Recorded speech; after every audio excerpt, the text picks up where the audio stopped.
আরে চুটকি আর ঈশানী, তোমরা দুজন নিজেদের নিজেদের জিনিস দিয়ে একটা করে ঘর বানিয়ে নাও, না হলে যে ওই সাপটা এক্ষুনি চলে আসবে আর এসে আমাদেরকে খেয়ে ফেলবে।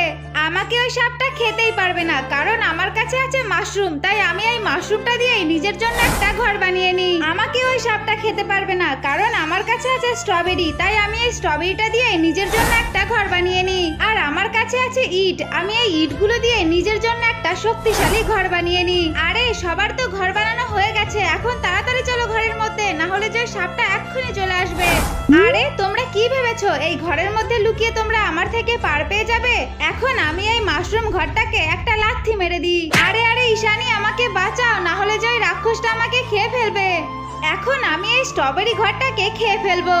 আরে টেঙ্গে টেঙ্গে, আমাদের দুজনকে বাঁচাও, না হলে যে সাপটা আমাদের খেয়ে ফেলবে। আরে ছুটকি আর ঈশানী, আমি তো তোমাদের দুজনকে তখনই বাঁচাবো যখন সবাই আমাদের ভিডিওটা